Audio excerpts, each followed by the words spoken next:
கர்த்தர் தாமே உங்களை ஆசீர்வதிப்பாராக. இன்றைக்கு நாம் பார்க்குறோம் பிரியமானவர்கள், இன்றைக்கி செய்தியுடைய தலைப்பு வந்து இன்றைக்கி நிறைய இடங்களில் கன்ஸ்ட்ரக்ஷன் ஃபார் டிஸ்ட்ரக்ஷன் எழுதியிருப்பாங்க. இன்றைக்கி செய்தியுடைய தலைப்பு வந்து டிஸ்ட்ரக்ஷன் ஃபார் கன்ஸ்ட்ரக்ஷன். அல்லேலூயா. உடைக்கப்படுவது கட்டப்படுவதற்காகவே. Praise the Lord. அதுதான் இன்றைக்கி செய்தியுடைய தலைப்பு. இன்றைக்கி பாருங்கள் அருமையான கர்த்தருடைய பிள்ளைகளே, நம்ம யாராக இருந்தாலும் சரி, சிறியவர்களோ பெரியவர்களோ வயதானவர்களோ வயது குறைந்தவர்களோ, அவர்கள் கருப்போ சிவப்போ நெட்டையோ குட்டையோ, அவர்கள் வந்து உயரமானவர்களோ குள்ளமானவர்களோ, எல்லாரும் ஒரு உடைக்கப்படக்கூடிய ஒரு சூழ்நிலையில் இருக்கிறோம். அல்லேலூயா. அப்போ தேவன் அந்த நிறைய இடங்களில் நாம் என்ன நினைக்கிறோன்னா, இது வந்து தற்செயலாக நடந்து விட்டது, ஒரு ஆக்சிடெண்ட்டில் எனக்கு இப்படி சம்பவம் நடந்துவிட்டுன்னு நினைக்கிறோம்.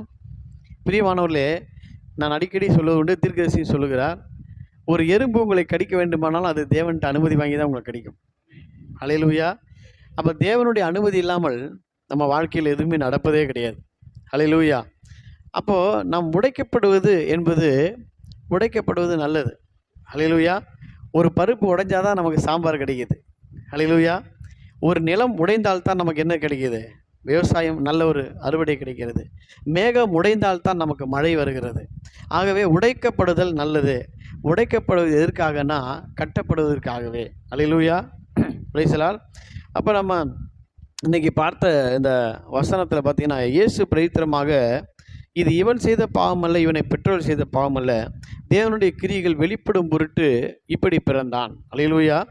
இன்றைக்கி நம்முடைய கர்த்தர், நம்முடைய ஆண்டவராக இயேசு கிறிஸ்து பார்த்திங்கன்னா, நம்ம நினைக்கிறோம் உடைந்து போனது வேஸ்ட் தானே பாஸ்டர், உடைஞ்சு போனதை யார் பயன்படுத்தும் அப்படின்னு. தேவன் எதிர்பார்க்கலாம் நொறுங்குண்டதும் நறுங்குண்டதுமான இருதயத்தை தான் அவர் விரும்புகிறார். அல்லேலூயா. உடைந்து போனதை, நசல் கொண்டதை, மங்கி எரிகிற திரியை, அதாவது அது அணைஞ்சு போக போகுது என்று சொல்லி அதை ஆண்டவர் விட்டு விடாமல் அதை அந்த திரிகளை கத்திரித்து அதை மீண்டும் பிரகாசமாக எரிய செய்கிற தேவன். அதுக்கு எண்ணெய் ஊற்றி அதை என்ன செய்கிறாருங்க, நம்முடைய வாழ்க்கை ஒரு காலம் முடிந்து போகக்கூடிய ஒரு சூழ்நிலையாய் காணப்பட்டிருக்கலாம். ஒரு வேளை வந்து நெக் ஆஃப் த மூமெண்ட், இதுக்கு பிறகு எந்த ஒரு நம்பிக்கையும் இல்லை என்று சொல்லி நம்ம உடைந்து போய் உட்கார்ந்துருக்கலாம். அப்போ உடைந்து போன நம்மைத்தான் தேவன் தேடுகிறார். அல்லேலூயா. அவருக்கு வந்து நல்ல ஒரு பரிபூர்ணமான பாத்திரத்தை அவர் விரும்பவில்லை. அவர் என்ன செய்கிறார் கேட்டிங்கன்னா, உடைந்து போனதை தான் தேவன் தேடுகிறார். அல்லேலூயா. அல்லேலூயா. Praise the Lord. இப்போது உடைந்து போனவர்கள், முதலாவது பாயிண்ட் என்னென்னா, உடைந்து போனவர்கள் தான் தேவனை, அதாவது உடைந்து போன ஜனங்கள் தான் தேவனை அடையாளம் கண்டு கொள்கிறார்கள். அல்லேலூயா. அல்லேலூயா.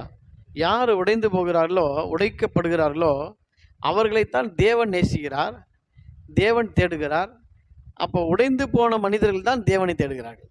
உடைந்து போன மனிதர்களும் தேவனை தேடுகிறார்கள், தேவனும் உடைந்து போனவர்களே தேடுகிறார்.